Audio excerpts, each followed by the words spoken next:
ಈಗ ಬರಹ ಇರ್ಬೋದು, ನನ್ನ ವೃತ್ತಿಪರ ಒಂದು ಉದ್ಯೋಗ ಇರ್ಬೋದು, ಅಥವಾ ಪ್ರವಾಸ ಇರ್ಬೋದು, ಟ್ರೆಕ್ಕಿಂಗ್ ಇರ್ಬೋದು, ಸ್ನೇಹಿತರ ಜೊತೆ ಇರ್ಬೋದು, ಅಭ್ಯಾಸಗಳಿರ್ಬೋದು, ಅಧ್ಯಯನ ಇರ್ಬೋದು, ಅಂದ್ರೆ ಆಸಕ್ತಿ ಇದು. ಆದ್ರೆ ಯಾಕೆ ಈ ಅಘೋರಿಗಳು ಮನುಷ್ಯ ಸಹಜ ಬದುಕಿನ ರೀತಿಯಿಂದ ಆಚೆಗಿದ್ದಾರೆ? ಅವರದ್ದು ಶವ ತಿನ್ನೋದಂತೆ, ಶವ ಸಂಭೋಗ ಅಂತೆ, ಈ ತರಹದ ಮನುಷ್ಯ ಸಹಜ ಯೋಚನೆಗಳಿಂದ ಆಚೆಗೆ ನಿಂತು ಆಧ್ಯಾತ್ಮದಲ್ಲಿ ಬದುಕಬೇಕು ಅನ್ನುವಂತಹ ರೀತಿ ಯಾಕಿದ್ದಾರೆ ಅಘೋರಿಗಳು ಅಂತ? ಇಲ್ಲ, ಈ ವಿಷಯನೇ ಮುಖ್ಯವಾಗಿ ನಾನು ಪುಸ್ತಕದಲ್ಲಿ ಪ್ರಸ್ತಾಪ ಮಾಡಿರುವಂಥದ್ದು. ಶವಭಕ್ಷಣೆ ಇರ್ಬೋದು ಅಥವಾ ಶವ ಸಂಭೋಗ ಇರ್ಬೋದು, ಈ ಒಂದೊಂದು ಘಟನೆಗಳಿಗಾಗಿ ವರ್ಷಗಟ್ಟಲೆ ನಾನು ಕಾದದ್ದಿದೆ. ಯಾಕಂದ್ರೆ ಅದನ್ನು ಪ್ರತ್ಯಕ್ಷೀಕರಿಸಬೇಕು ಅಂತ ಅನ್ನೋ ಕಾರಣಕ್ಕೆ. ಇವ್ರುಗಳು ಗಾಂಜಾ ಸೇವನೆ ಮಾಡ್ತಾರೆ, ಸೊ ಇವ್ರಿಗೆ ಅದೆಲ್ಲ ಲೀಗಲ್ಲು. ಅವುಗಳನ್ನ ಬಿಟ್ಟು ಆಚೆಗೆ ಬರುವಂತ ಪದ್ಧತಿ ಅಲ್ಲ, ಅವರೊಂದು ಅದನ್ನ ಪದ್ಧತಿ ಅಂತ ರೂಢಿಸ್ಕೊಂಡ್ಬಿಟ್ಟಿದ್ದಾರೆ. ಯಾವ ರೀತಿಲೂ ಅವರ ಸಾಧನೆ ಮೇಲೆ ಗಾಂಜಾ ಸೇವನೆ ಪ್ರಭಾವ ಬೀರುತ್ತೆ ಅಂತ ನನ್ಗನ್ಸಲ್ಲ. ಅವ್ರೇನ್ ಹೇಳ್ತಾರಂದ್ರೆ, ಅದ್ರ ಮತ್ತಿನಲ್ಲಿ ನಾವು ಶಿವನ ಸ್ಮರಣೆಯಲ್ಲಿ ಇರ್ತೇವೆ. ನಾನು ಟ್ರ್ಯಾಕ್ ಪ್ಯಾಂಟು ಟೀ ಶರ್ಟ್ ಹಾಕೊಂಡು ಮಧ್ಯದಲ್ಲಿ ಹೋಗಿ ಕೂತ್ಕೊಂಡ್ರು ಕೊನೆಗೆ ಹೇಳ್ತಿದ್ರು ಅವರು, ಪೂರಾ ತೆಗೆದು ಒಂದು ಬೇಕಾದ್ರೆ ಪಂಚ ಹಾಕೊಂಡು ಕೂತು, ಆದ್ರೆ ಯಾವ್ದು ಬಟ್ಟೆ ಹಾಕೊಳ್ಳೋಂಗಿಲ್ಲ ಅಂತ. ಯಾಕಂದ್ರೆ ಆ ಮನುಷ್ಯ ನನಗೆ ಬೆನ್ನು ಮಾಡೇ ಕೂತಿದ್ದವನು ನನ್ನ ಕಡೆ ತಿರುಗಿ ನೋಡದೆ ನನ್ನ ಬಗ್ಗೆ ಸಂಪೂರ್ಣ ವಿವರಗಳನ್ನು ಹೇಳಬಲ್ಲಷ್ಟು ಪ್ರಾವೀಣ್ಯತೆಯನ್ನು ಹೊಂದಿದ್ದಂತ ಇದೆ. ಅವನನ್ನ ಮಾನಸಿಕವಾಗಿ ಸದೃಢಗೊಳಿಸಬೇಕು ಅನ್ನೋ ಕಾರಣಕ್ಕೆ ಮಲಮೂತ್ರಗಳ ತಿನ್ನುವಂಥದ್ದು ಇರ್ಬೋದು, ಕುಡಿಯುವಂಥದ್ದು ಇರ್ಬೋದು, ಮನುಷ್ಯನ ಮಾಂಸ ತಿನ್ನೋದಿರ್ಬೋದು, ರಕ್ತಗಳನ್ನು ಕುಡಿಯೋದು, ಪ್ರಾಣಿಗಳನ್ನು ಬಲಿ ಕೊಟ್ಟಾಗ ರಕ್ತವನ್ನು ಕೊಟ್ಟಾಗ ಅದನ್ನೇ ತೀರ್ಥದ ತರ ತಗೊಳ್ಳೋವಂಥದ್ದು ಇರ್ಬೋದು. ಯಾರಾದರೂ ಕನ್ನೆ ತೀರಿ ಹೋದಾಗ ಅವಳನ್ನು ಹೋಗಿದ್ರೆ ಇಷ್ಟು ದಿನದೊಳಗೆ ತಗೊಂಬಂದು ಅವಳನ್ನ ಬಲಿ ಕೊಡೋ ಮುಂಚೆ ಸಂಭೋಗ ಮಾಡಿ ಆ ಒಂದು ಕ್ಷೇತ್ರನ ತೆಗೆದು ಬಿಟ್ಟು, ಅಂದ್ರೆ ಅದರಲ್ಲಿ ವೀರ್ಯ ಸ್ಖಲನ ಆದಾಗ ಆ ಕ್ಷೇತ್ರದ ಜೊತೆ ನಡೆಯುವಂಥ ಸಂಯೋಗದಿಂದ ಏನಂದ್ರೆ ಎಷ್ಟು ಜೀವ ಉತ್ಪನ್ನ ಆಗಕ್ಕೆ ಸಾಧ್ಯ ಇತ್ತಲ್ಲ ಅಷ್ಟನ್ನ ಏಕಕಾಲಕ್ಕೆ ಬಲಿ ಕೊಡೋದು ಅನ್ನೋಂಥ ನಂಬಿಕೆ ಇಟ್ಕೊಂಡಿದ್ರು.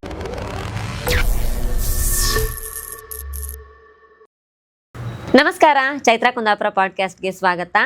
ಸೊ ಇವತ್ತಿನ ನಮ್ಮ ಪಾಡ್ಕಾಸ್ಟ್ನಲ್ಲಿ ತುಂಬ ಅಪರೂಪದ ವ್ಯಕ್ತಿಯೊಬ್ಬರಿದ್ದಾರೆ.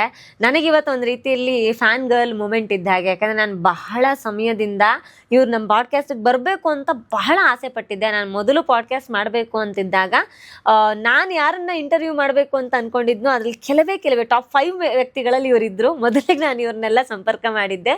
ಸೊ ನನಗಿವತ್ತು ಬಹಳ ಖುಷಿ, ಬಹಳ ಸಮಯ ನಾನು ಕಾದ ಮೇಲೆ ಅವ್ರು ನಮ್ಮ ಪಾಡ್ಕಾಸ್ಟ್ ಸ್ಟುಡಿಯೋಗೆ ಬಂದಿದ್ದಾರೆ.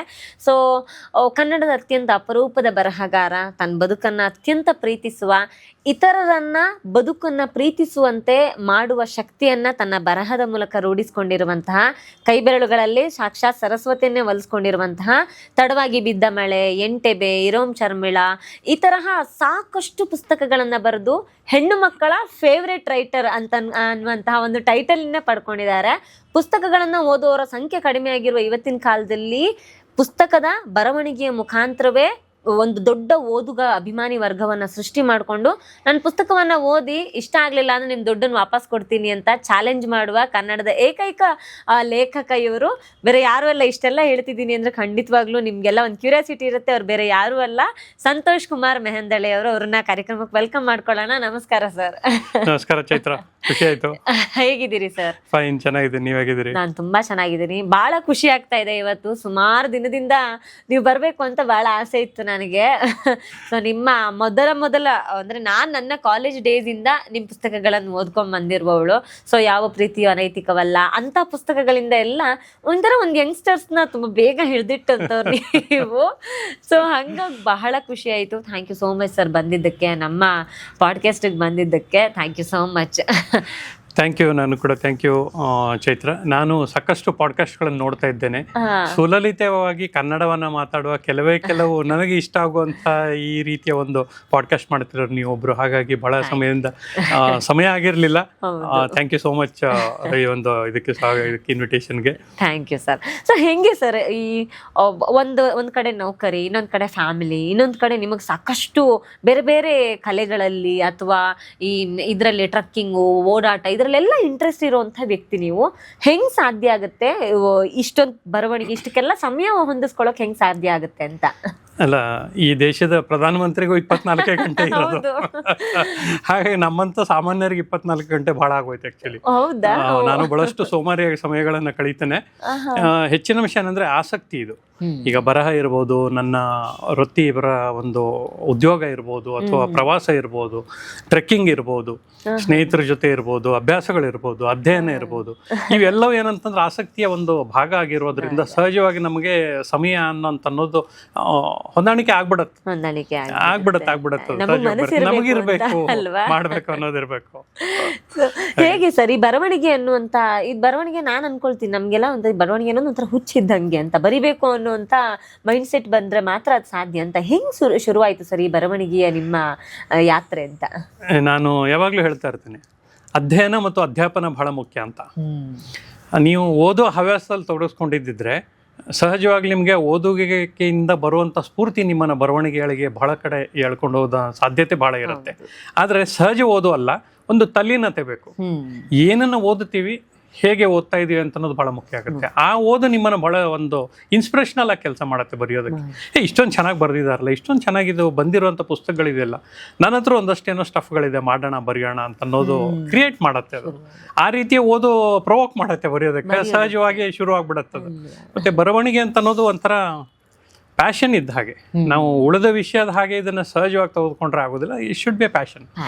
ಆ ರೀತಿ ಇದ್ದಾಗ ಏನಾಗುತ್ತೆ, ಆಸಕ್ತಿ ನಮ್ಮನ್ನ ಹೆಚ್ಚಿನ ಅಂಶ ಅಷ್ಟು ಆಳವಾಗಿ ತೊಡಗಿಸ್ಕೊಳ್ಳುವಂತೆ ಪ್ರೇರೇಪಣೆ ಮಾಡುತ್ತೆ ಸಹಜವಾಗಿ. ಹಾಗಾಗಿ ಇದನ್ನ ಬರೆಯೋಣ, ಅದು ಬರೆಯೋಣ, ಹೊಸದೇನಾದ್ರೂ ಮಾಡೋಣ, ಹೊಸ ವಿಷಯಗಳ ಹುಡುಕೋಣ ಅಂತ. ಯಾರು ಸರ್ ನಿಮಗೆ ಪ್ರಾರಂಭದಿಂದಲೇ ಬರವಣಿಗೆಗೆ ಯಾರು ಸ್ಫೂರ್ತಿ ಅಂತ? ಯಾರು ಪುಸ್ತಕಗಳನ್ನ ಜಾಸ್ತಿ ಓದ್ತಿದ್ರಿ? ಇದು ಸಾಮಾನ್ಯ ಎಲ್ಲ ಪುಸ್ತಕಗಳು ಅನ್ನೋದಕ್ಕಿಂತನೂ ನಾನು ವೃತ್ತಪತ್ರಿಕೆಗಳು ಮತ್ತು ದಿನನಿತ್ಯ ಬರುವಂಥ ಪೇಪರ್ಗಳನ್ನು ಓದ್ಕೊಂಡು ಬೆಳೆದಿರುವಂಥವು. ಸಹಜವಾಗಿ ಎಲ್ಲೆಲ್ಲಿ ಸಿಗುತ್ತೆ, ಯಾವ್ಯಾವ ಪೇಪರ್ ಸಿಗುತ್ತೆ, ಎಲ್ಲ ಪೇಪರ್ಗಳನ್ನು ಓದ್ತಾ ಇದ್ದೆ. ತರಂಗ, ಸುಧಾ, ಕರ್ಮಯೋರ ಇವೆಲ್ಲ ಒಂದು ಕಾಲದಿಂದ ಕನ್ನಡದ ಸಾಹಿತ್ಯವನ್ನ ಬೆಳೆಸಿರುವಂಥ ಪತ್ರಿಕೆಗಳಿವು.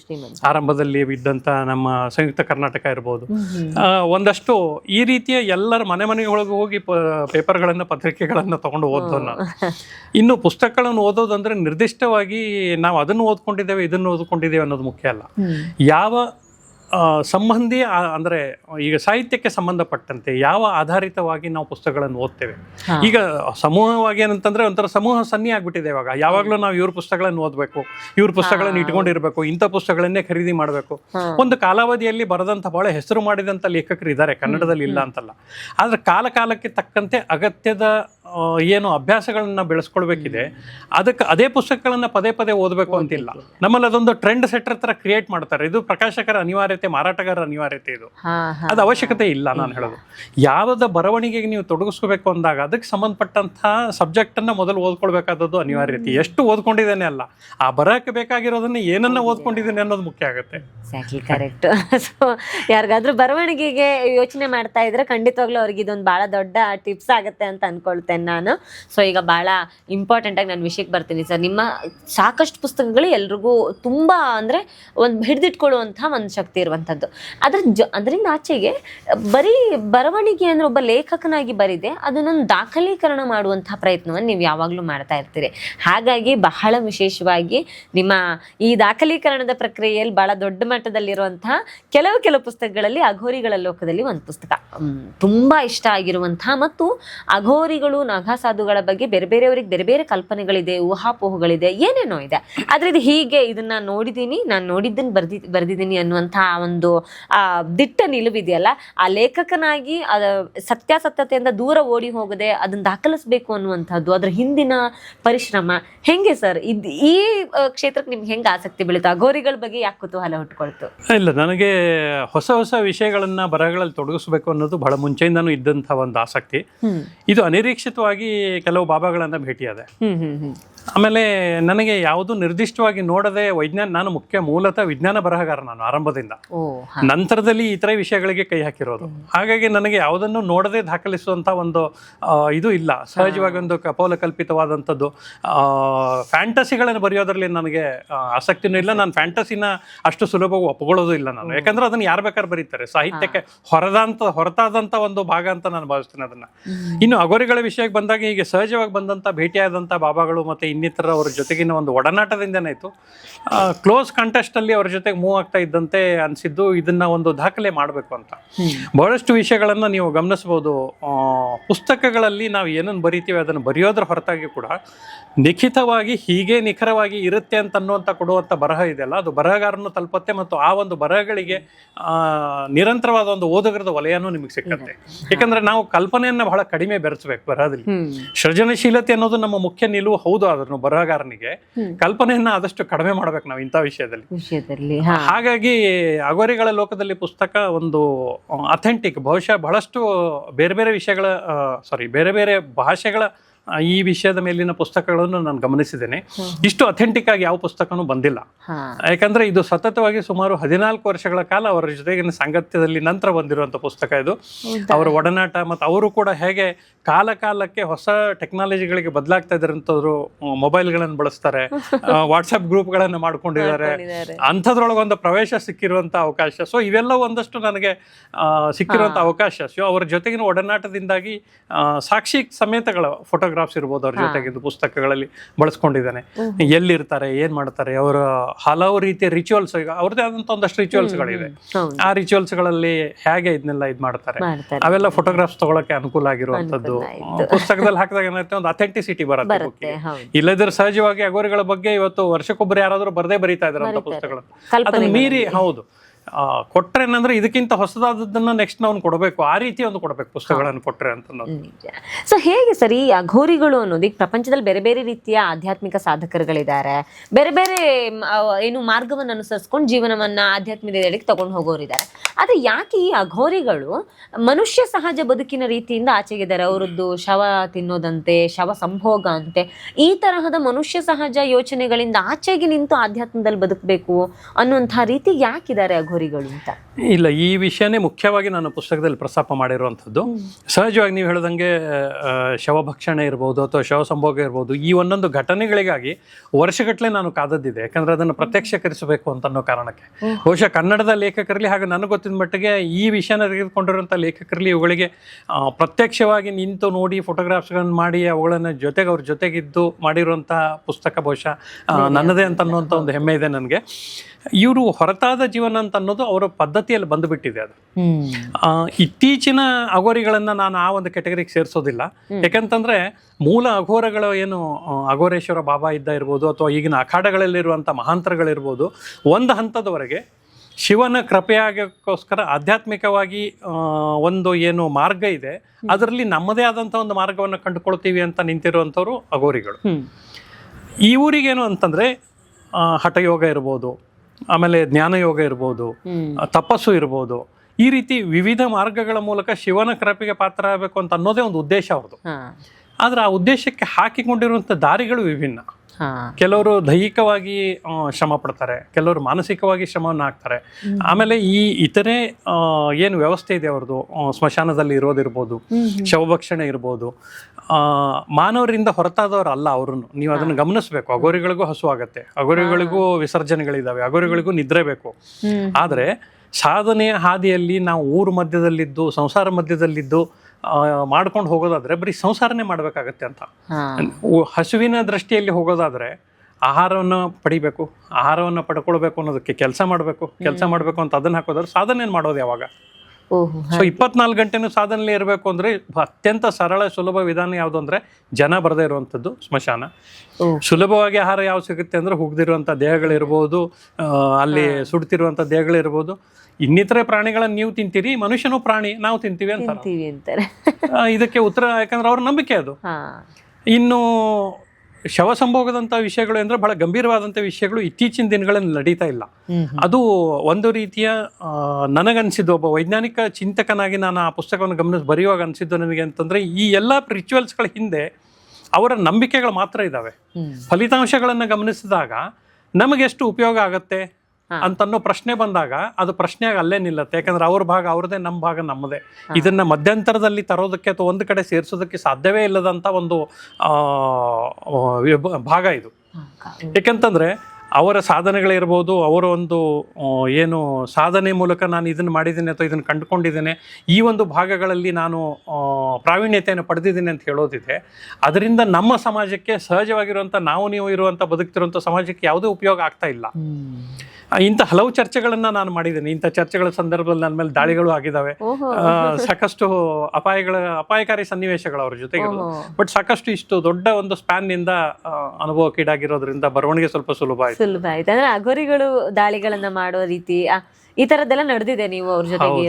ಅಂದ್ರೆ ಇಂಥ ಪ್ರಶ್ನೆಗಳನ್ನ ಈಗ ಒಂದು ಸಣ್ಣ ಎಕ್ಸಾಂಪಲ್, ಕೆಲವು ಬಾಬಾಗಳಿದ್ದಾರೆ ಒಂದು ಕೈಯನ್ನು ಮೇಲೆ ಎತ್ಕೊಂಡೇ ಇರ್ತಾರೆ, ಕೆಲವರು ಮುಳ್ಳಿನ ಮೇಲೆ ಮಲಗ್ತಾರೆ, ಕೆಲವ್ರು ಏನ್ ಮಾಡ್ತಾರೆ ಸ್ನಾನನೇ ಮಾಡೋದಿಲ್ಲ, ಈ ರೀತಿ ಒಂದೊಂದು ಇದನ್ನ ಹಾಕೊಂಡಿರ್ತಾರೆ. ಕೆಲವ್ರು ಏನಂದ್ರೆ ಜಟೆಯನ್ನ ಬಿಡೋದು ಕಾಮನ್ ಆದ್ರೂ ಅದನ್ನ ಅತಿ ಇದನ್ನ ಮಾಡೋದು. ಇನ್ನು ವಿಜೃಂಭಣೆಯಿಂದ ಅಂದ್ರೆ ಜಟೆಯನ್ನ ಬಿಟ್ಕೊಂಡೇ ಇರೋದು ಯಾವಾಗ್ಲೂ. ಆಮೇಲೆ ಈ ರುದ್ರಾಕ್ಷಿಯನ್ನ ಧರಿಸುವಂಥದ್ದು ಇರ್ಬೋದು, 1,000 ರುದ್ರಾಕ್ಷಿ, 1,00,000 ರುದ್ರಾಕ್ಷಿ. ನಾನು ಕೇಳೋದು ಇದರಿಂದ ಏನಾಗುತ್ತೆ?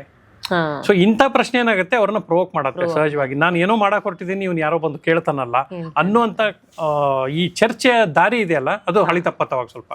ಅದೇ ಕೇಳೋದು, ಈ ರೀತಿಯಾಗಿ ಒಂದು ಕೈ ಮೇಲೆತ್ತು ನಿಂತ್ಕೊಳ್ಳೋದ್ರಿಂದ ನನಗೇನು ಉಪಯೋಗ ಆಗುತ್ತೆ ಅನ್ನೋಂಥ ಪ್ರಶ್ನೆನ ಮೂಲಕ್ಕೆ ಕೈ ಹಾಕಿದಾಗ ಅವ್ರು ಸಹಜವಾಗಿ ದಾಳಿ ಹೋಗ್ತಾರೆ. ಮತ್ತೆ ಇನ್ನೊಂದಿದೆ, ಅವರು ಮಾಡುವಂತ ದಾಳಿ ಇರ್ಬೋದು ಅಥವಾ ಏನೇ ಒಂದು ಅವ್ರ ಮಧ್ಯದ ಜೊತೆಗಿನ ಈ ರೀತಿಯ ಒಂದು ಇದಿದೆ, ಇವುಗಳ ಮೇಲೆ ಎಲ್ಲೂ ಕೇಸ್ ಆಗೋದಿಲ್ಲ. ಮುಂಚೆ ನಿಮ್ಗೆ ಅಲ್ಲೆಲ್ಲಿ ಆಯಾ ಒಂದು ಸ್ಥಳೀಯ ಇವರು ಎಚ್ಚರಿಕೆ ಕೊಟ್ಟಿರ್ತಾರೆ, ಬಾಬಾಗಳಿಂದ ನಿಮ್ಮ ಮೇಲೆ ಏನಾರ ಆದ್ರೆ ನೀವೇನೋ ಮಾಡಕ್ಕಾಗಲ್ಲ, ನೀವ್ ಎಷ್ಟು ದೂರ ಇರಬೇಕು, ದೂರ ಇರೋದೇ ಒಳ್ಳೇದು ಅಂತ. ಸೊ ಹಾಗಾಗಿ ಒಂದಷ್ಟು ಅಪಾಯಕಾರಿ ಸನ್ನಿವೇಶಗಳು ಬರ್ತವೆ ಅಂತ ಅಲ್ಲೆಲ್ಲ ಇವು. ಸರಿ, ಈ ನಾಗ ಸಾಧುಗಳಿಗೂ ಮತ್ತು ಅಘೋರಿಗಳಿಗೂ ಏನ್ ವ್ಯತ್ಯಾಸ ಸರ್? ಈ ಎರಡು ಹೆಂಗೆ ಅವರು ಬದುಕಿನ ರೀತಿಯಲ್ಲಿ ವ್ಯತ್ಯಾಸನ ಹೇಗೆ ಅಂತ? ಇಲ್ಲ, ಎಲ್ಲ ಅವರು ಆಕ್ಚುಲಿ ಏನಂದ್ರೆ ನಾಗಾ ಸಾಧುಗಳು ಕೂಡ ಅಘೋರಿಗಳೇ. ಸುಮಾರು 450 ವರ್ಷಗಳ ಹಿಂದೆ ಈ ಮುಖ್ಯವಾದಂತ ಒಂದು ಅಖಾಡ ಇದೆ, ಜುನಾ ಅಖಾಡ. ಮತ್ತೆ ಈ ತರ ಸುಮಾರು ಒಂದು 8 ಅಖಾಡಗಳಿದಾವೆ. ಮಹಾಂತರಗಳು ಮುಖ್ಯಸ್ಥರಿರ್ತಾರಲ್ಲಿ, ಒಂದೊಂದು ಅಖಾಡ ಒಬ್ಬೊಬ್ಬ ಮುಖ್ಯಸ್ಥ ಇರ್ತಾರೆ. ಈ ಒಂದು ಅಖಾಡವನ್ನ ತಮ್ಮ ವಶಕ್ಕೆ ತಗೊಳ್ಬೇಕು ಅಂತ ಬಂದಾಗ ಅವರಲ್ಲಿರುವಂಥ ಒಂದು ಪಂಗಡ ಹೊರಗಡೆ ಬಂದು ಹುಟ್ಟಿರುವಂಥದ್ದು ನಾಗಸಾಧುಗಳು ಅಂತ. ನೀವು ಅವರ ರಿಚುವಲ್ಸಲ್ಲಾಗಲಿ ಅಘೋರಿಗಳ ಒಂದು ಪ್ರಕೃತಿಯ ದತ್ತವಾದಂಥ ಒಂದು ಏನು ದಿನನಿತ್ಯದ ಒಂದು ವ್ಯವಸ್ಥೆ ಇದೆಯಲ್ಲ, ಅಥವಾ ಅವರು ನಡ್ಕೊಳ್ತಿರುವಂಥ ದಿನಚರಿ ಏನಿದೆ, ಅಥವಾ ಅವ್ರು ಮಾಡ್ತಿರುವಂಥ ಒಂದು ತಪಸ್ಸು, ಇನ್ನಿತರೆ ಒಂದು ಧ್ಯಾನ ಅಥವಾ ಕಾರ್ಯಕ್ರಮಗಳು ಅಥವಾ ಇನ್ಯಾವುದೋ ಏನೇ ಇದ್ದರೂ ಕೂಡ ಅವು ಯಾವುದು ಏನೂ ವ್ಯತ್ಯಾಸ ಇಲ್ಲ ನಾಗಸಾಧುಗಳಿಗೂ ಅಘೋರಿಗಳಿಗೂ. ಆ ಒಂದು ರೀತಿಯಲ್ಲಿ ಈಗ ಅದರಲ್ಲಿ ದ್ವಿಚಾರಿಗಳು ಅಂತಿದ್ದಾರೆ, ಬಹಳ ವಿಭಿನ್ನವಾದಂಥ ಗುಂಪುಗಳು ಇದಾವೆ ಅದರಲ್ಲಿ. ದ್ವಿಚಾರಿಗಳು ಅಂತಂದ್ರೆ ಒಂದಷ್ಟು ಕಾಲ ಅವರು ಸಂಸಾರಸ್ಥರಾಗಿರ್ತಾರೆ, ಹೊರಗೆ ಒಂದು 6 ತಿಂಗಳ ಅಘೋರಿಗಳಾಗಿರ್ತಾರೆ. ಇಂಥ ಸ್ಯಾಂಪಲ್ಗಳು ಇದ್ದಾರೆ ಅದರಲ್ಲಿ. ಸೊ ಈ ರೀತಿ ಬೇರೆ ಬೇರೆ ರೀತಿಯ ಹಲವು ಗುಂಪುಗಳಿದೆ. ಬಟ್ ಎಲ್ಲರೂ ಒಂದೇನಂದ್ರೆ ಅಘೋರಿಗಳ ಬಾಬಾನ ಗುಂಪಿನ ಕೆಳಗಡೆನೆ ಇರುತ್ತೆ. ಈ ಮುಖಂಡರ ಮಹಾಂತ ಅಂತ ಏನಿರ್ತಾನೆ ಅವಳ ಕಡೆಗೇ ಇರ್ತಾರೆ ಇವರು ಸಾಮಾನ್ಯವಾಗಿ. ಹಾಗಾಗಿ ಅಂಥ ವ್ಯತ್ಯಾಸ ಇಲ್ಲ ನಾಗಸಾಧುಗಳಿಗಾಗಲಿ ಅಘೋರಿಗಳಿಗೆ ಅನ್ಸಲ್ಲ. ಅದರಲ್ಲಿ ಮುಖ್ಯ ಏನಂತಂದರೆ, ಕೆಲವು ಅಘೋರಿಗಳು ಅವರದೇ ಆದ ರೀತಿಯಲ್ಲಿ ಧ್ಯಾನಸ್ಥರಾಗಿ ಒಂದಷ್ಟು ಸಾಧನೆ ಮಾಡೋದಕ್ಕೋಸ್ಕರ ಇನ್ನೂ ಎತ್ತರದ ಪ್ರದೇಶದಲ್ಲಿ, ಹಿಮಾಲಯದಲ್ಲಿ ಮಟ್ಟದಲ್ಲಿ ಹಂತಗಳನ್ನು ತಲುಪಿದವರು ಇದ್ದಾರೆ. ಅವರು ಜನಸಾಮಾನ್ಯರ ಕೈಗೆ ಸಹಜವಾಗಿ ಸುಲಭ ಸಿಕ್ಕೋದು ಇಲ್ಲ. ಮತ್ತು ಅವರು ತಮ್ಮಲ್ಲೇ ತಾವು ಒಂದು ಮಾಡ್ಕೊಂಡಿರುವಂಥ ಸಾಧನೆಯ ಕಾರಣದಿಂದಾಗಿ ನಿಮಗೇನಂತಂದರೆ ಅದನ್ನು ಪ್ರೂವ್ ಮಾಡ್ಬೇಕಂದಾಗಲಿ ಅಥವಾ ಇದನ್ನು ನಾನು ಸಾಧಿಸಿದೇನಂತ ಅಂತ ಹೇಳ್ಕೊಳ್ಳೋ ಆಗಲಿ ಅಂಥ ಅವಶ್ಯಕತೆ ಅವ್ರಿಗಿಲ್ಲ. ಅಂಥವ್ರು ಸಹಜವಾಗಿ ನಮ್ಮ ಕೈಗೆ ಸಿಕ್ಕೋದು ಇಲ್ಲ.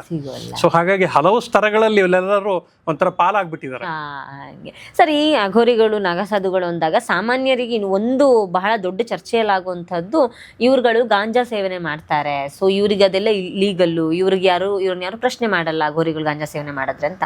ಸೊ ಅದು ಲೀಗಲು ಇಲ್ಲೀಗಲಿಂದ ಆಚೆಗೆ ಇದರಲ್ಲಿ ಏನೋ ಲಾಜಿಕಲ್ ಕಾರಣ ನಿಮಗೆ ಕಾಣಿಸುತ್ತಾ ಸರ್ ನಿಮಗೆ? ನನಗೇನು ಅಂತ ಗೊತ್ತಾಗಿಲ್ಲ, ಯಾಕಂದ್ರೆ ಅವ್ರ ಜೊತೆಗಿದ್ದಾಗ ಸಾಕಷ್ಟು ಬಾರಿ ನಾನು ಕೂಡ ಗಾಂಜಾ ಸೇವನೆ ಮಾಡ್ಕೊಂಡು ಕೂತ್ಕೊಳ್ತಾ ಇದ್ದೆ. ಯಾಕಂತಂದ್ರೆ ಆ ಗುಂಪಿನಲ್ಲಿ ಇದ್ದಾಗ ಸಹಜವಾಗಿ ಆ ಒಂದು ಚಟುವಟಿಕೆಯಲ್ಲಿ ಒಳಗೊಳ್ಬೇಕಾದಂಥ ಅನಿವಾರ್ಯತೆ ಇರ್ತಾ ಇತ್ತು. ಎಷ್ಟೋ ಸಲ ಏನಂತಂದ್ರೆ ಅವರಿಗೆ ನನ್ನ ಡ್ರೆಸ್ನಿಂದಾಗಿ ಕಿರಿಕಿರಿ ಆಗ್ತಾ ಇತ್ತು ಕಡೆಗೆ. ಯಾಕಂದ್ರೆ ಇಡೀ ದಿನ ಅವ್ರಿಗೆ ಬೆತ್ತಲೆಯಲ್ಲಿರೋರು. ನಾನು ಟ್ರ್ಯಾಕ್ ಪ್ಯಾಂಟು ಟಿ ಶರ್ಟ್ ಹಾಕೊಂಡು ಮಧ್ಯದಲ್ಲಿ ಹೋಗಿ ಕೂತ್ಕೊಂಡ್ರು, ಕೊನೆಗೆ ಹೇಳ್ತಿದ್ರು ಅವರು ಪೂರಾ ತೆಗೆದು ಒಂದು ಬೇಕಾದ್ರೆ ಪಂಚೆ ಹಾಕೊಂಡು ಕೂತು, ಆದ್ರೆ ಯಾವುದೋ ಬಟ್ಟೆ ಹಾಕೊಳ್ಳೋಂಗಿಲ್ಲ ಅಂತ. ಈ ರೀತಿ ಒಂದು ಅನಿವಾರ್ಯತೆಗಳ ಮಧ್ಯದಲ್ಲಿ ಅವ್ರ ಜೊತೆ ತೆಗೆಯುವಾಗ ಗಾಂಜಾ ಸೇವನೆ ಬಹಳ ಕಾಮನ್ ಅನಿಸ್ತಿತ್ತು. ಅದು ಏನೂ ಇಲ್ಲ. ನಿಮಗೆ ಈಗ ಏನು ಸ್ಮೋಕಿಂಗ್ ಅಂತ ಏನು ಹೇಳ್ತೀವಿ ಆ ರೀತಿಯ ಒಂದು ಪದ್ಧತಿ ಅಷ್ಟೇ ಅಂತ ನನಗನ್ಸಿರೋದು. ಯಾವ ರೀತಿಯಲ್ಲೂ ಅವರ ಸಾಧನೆ ಮೇಲೆ ಗಾಂಜಾ ಸೇವನೆ ಪ್ರಭಾವ ಬೀರುತ್ತೆ ಅಂತ ನನಗನ್ಸಲ್ಲ. ಒಂದು ಅವ್ರೇನು ಹೇಳ್ತಾರಂದ್ರೆ, ಅದರ ಮತ್ತಿನಲ್ಲಿ ನಾವು ಶಿವನ ಸ್ಮರಣೆಯಲ್ಲಿರ್ತೇವೆ, ನಿರಂತರವಾಗಿ ನಾವು ಒಂದು ಕಾನ್ಸಂಟ್ರೇಷನ್ ಸಾಧನೆಗೋಸ್ಕರ ನಿರಂತರವಾಗಿ ನಾವು ಗಾಂಜಾ ಸೇವನೆ ಮಾಡ್ತೇವೆ, ಈ ರೀತಿಯ ಒಂದು ಜಸ್ಟಿಫಿಕೇಶನ್ ಕೊಡ್ತಾರ. ಆಮೇಲೆ ಇನ್ನೊಂದೇನಂತಾರೆ, ಗಾಂಜಾ ಸೇವನೆ ಜೊತೆಗೆ ಈ ಬ್ಲ್ಯಾಕ್ ಟೀ ಅಂತ ಹೇಳ್ತೀವಿ, ಕಪ್ಪನೆ ಚಹಾ ಮಾಡಿ ಕುಡಿಯೋದಿದೆಲ್ಲ ಹಸುವನ್ನ ತಡೆಯುತ್ತೆ ತುಂಬಾ. ಅದು ಅವ್ರಿಗೆ ಅದು ಬೇಕಾಗೋದಿಲ್ಲ. ಬೆಳಗಿಂದ ಸಂಜೆವರೆಗೆ ಧ್ಯಾನ ಮಾಡ್ತಾ ಕೂತ್ಕೊಂಡಿದ್ದಂತಾನೆ, ನಿದ್ದೆನೂ ಮಾಡ್ತಿರ್ತಾರೆ, ಅದ್ರ ಮಧ್ಯದಲ್ಲಿ ಧ್ಯಾನನೂ ನಡೀತಾನೆ ಇರುತ್ತೆ. ಈ ಎಲ್ಲ ಕಾರಣಗಳಿಗಾಗಿ ಅದು. ಮತ್ತೆ ಇನ್ನೊಂದು ಅಘೋರಿಗಳು ಅಂದ ತಕ್ಷಣ ಒಂದಷ್ಟು ಹಾಕ್ಬಿಟ್ಟಿದ್ದಾರೆ, ಗಾಂಜಾ ಸೇರ್ತಾರೆ, ಆಮೇಲೆ ಸ್ಥಳೀಯವಾಗಿರುವಂತ ಇದನ್ನ ಮಾಡುವಂಥದ್ದು, ಬೆತ್ತಲೆ ಇರುವಂಥದ್ದು, ಅವುಗಳನ್ನ ಬಿಟ್ಟು ಆಚೆಗೆ ಬರುವಂತ ಪದ್ಧತಿ ಅಲ್ಲ. ಅವರೊಂದು ಅದನ್ನ ಪದ್ಧತಿ ಅಂತ ರೂಢಿಸ್ಕೊಂಡ್ಬಿಟ್ಟಿದ್ದಾರೆ. ಸೊ ಹಾಗಾಗಿ ಗಾಂಜಾ ಸೇವನೆ ಮಾಡೋದ್ರ ಮುಖಾಂತರ ಅಥವಾ ಅವ್ರದ್ದು ಏನು ಈ ತಂಬಾಕಿನ ಇದನ್ನ ಮಾಡ್ತಾರೆ, ಏನು ವಿಶೇಷವಾದ ಕಾರಣಗಳಿಲ್ಲ ಅದಕ್ಕೆ, ಅದರಿಂದ ಸಾಧನೆ ಆಗುತ್ತೆ ಅಂತ ಅನ್ನೋದನ್ನ ಒಪ್ಪೋದಿಲ್ಲ ನಾವು. ಸರ್, ಈ ನಾವು ಇತ್ತೀಚೆಗೆ ಕಳೆದ 1 ವರ್ಷದಿಂದ ನಾವು ಬಹಳ ದೊಡ್ಡ ಟ್ರೆಂಡಿಂಗ್ ಅಲ್ಲಿ ಇದ್ದಿದ್ದು ಅಂತಂದ್ರೆ ಕುಂಭಮೇಳ. ಸೊ ಈ ಕಳೆದ ಬಾರಿ ಅಂತೂ ಸಾಕಷ್ಟು ವರ್ಷಗಳ ನಂತರ ಬಂದ ಕುಂಭಮೇಳ ಅಂತ ಎಲ್ಲರೂ ಹೋಗ್ತಾ ಇದ್ವಿ. ಆದ್ರೆ ಅಘೋರಿಗಳಿಗೆ ಇದು ಬಹಳ ವಿಶೇಷ ಅಂತ ಹೇಳ್ತಾರೆ. ಎಷ್ಟು ಮುಖ್ಯ ಸರ್ ಈ ಕುಂಭಮೇಳ ಅನ್ನುವಂಥದ್ದು? ಸಾಮಾನ್ಯ ಜನರು ಹೋಗ್ತಾರೆ, ಅದು ಅದು ಬಹಳ ವರ್ಷಗಳ ನಂತರ, ಶತಮಾನದ ನಂತರ ನಡೀತು ಅನ್ನೋ ಕಾರಣಕ್ಕೆ ನಾವೆಲ್ಲ ಹೋಗಿದ್ವಿ.